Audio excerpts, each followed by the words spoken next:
விஜய் நடிப்பில் வெளியாகியுள்ள படமான தி கோட் என்ற பெயரிலேயே சனாதனம் இருக்கிறதா என்ற சர்ச்சை எழுந்துள்ளது.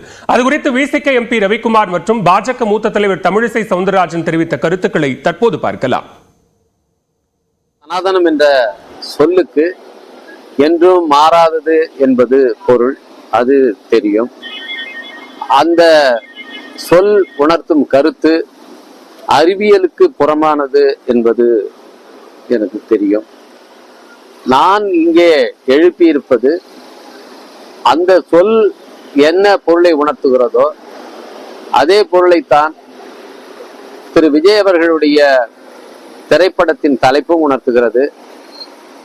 அந்த பெயரை வைத்த தயாரிப்பாளர், இயக்குனர் ஆகியோருக்கு திரு விஜய் அவர்களுடைய மதச்சார்பற்ற அறிவியல் பூர்வமான நிலைப்பாடு, அரசியல் நிலைப்பாடு, அவருடைய தமிழ் பற்று ஆகியவை தெரிந்திருந்தால் இப்படி வைத்திருக்க மாட்டார்கள் என்பதைத்தான் நான் சுட்டிக்காட்டினேன்.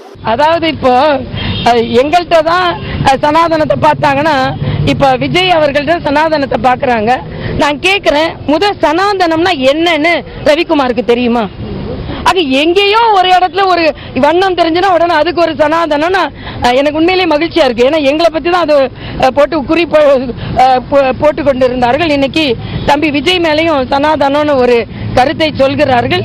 ஆக சனாதனம் என்றால் என்ன என்றே ரவிக்குமாருக்கு தெரியவில்லை என்பதை இன்று பட்டவர்த்தனமாக ஒரு ஒப்புக்கொண்டிருக்கிறார் என்பதுதான் எனது கருத்து.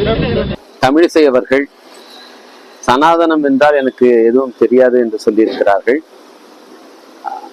அவருக்கு தெரிந்த அளவுக்கு அது எனக்கு தெரியாது என்பது உண்மைதான். தயாரிப்பாளரும் இயக்குனரும் பதில் சொல்ல வேண்டிய ஒன்று. மரியாதைக்குரிய தமிழிசை அவர்கள் இதிலே எந்த காரணமும் இல்லாமல் புகுந்து திரு விஜய் அவர்கள் மீது அவர்தான் தங்களுடைய அரசியல் சாயத்தை பூச பார்க்கிறார்.